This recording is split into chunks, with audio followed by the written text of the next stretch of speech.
अस्सलाम वालेकुम दोस्तों, गुज़ारिश ही है पंहिंजे उन नौजवान के लिए, उन वालदेन के लिए, उन सिविल सोसाइटी के लिए। उसा बुखा डिग्री कॉलेज दादू के अंदर अवाजा क्लास हलन पिया, अवाजा प्रैक्टिकल हलन पिया, अवाजू लैब जेके उहे अपडेट थी रही हैं। डिजिटल लैब असां वटि अवेलेबल है, मेन लाइब्रेरी असां वटि अवेलेबल है। अवां शागिर्दनि जो फ़र्ज़ है तो असांखे ज्वाइन कयो, असांजे इदारे में अचो।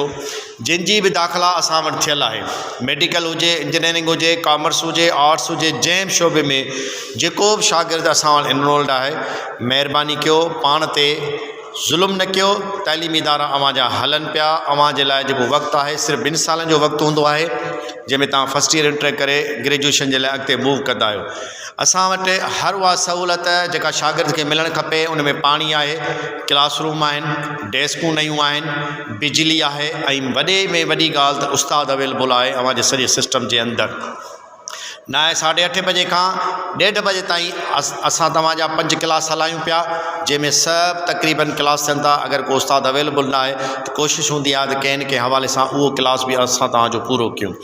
अवांजो ताउन दरकारु आहे, अवांजो अचणु ज़रूरी आहे। अवां तइलीम दोस्त थियो, महिरबानी कयो। ही ऐं बाटनी लैब में मौजूदु आहियां, जेका अपडेट कयूं पिया BS प्रोग्राम जे लाइ। हिते जेको आहे सो नए सामान जी उन जी बि तश्कील थींदी, उहो बि जेको आहे सो रखियो वेंदो। ऐं जेको कुझु बि इन लैब जे अंदरि बहितरी आहे उहा असां आणियूं पिया सिर्फ़ु BS प्रोग्राम लाइ। पर ही लैब साॻी वक़्त ते फर्स्ट ईयर ऐं इंटर जे लाइ बि इस्तेमालु थिए थी। त महिरबानी कयो, सिविल सोसाइटी स्पेशली इन आवाज़ खे अॻिते पहुचाए त पंहिंजे ॿारनि खे मोकिलियो। अवां जे लाइ असीं इंतज़ार में हूंदा आहियूं त असांजा ॿार अचनि, असांजे शागिर्द अचनि। जेको फ़र्ज़ु असां ते आहे असीं उनखे निभाइण में कोताही न कयूं। अवां जे अचण सां ई असांजा थक लहंदा, अवां जे अचण सां ई हिन कॉलेज जी रौनक आहे। पाकिस्तान ज़िंदाबाद।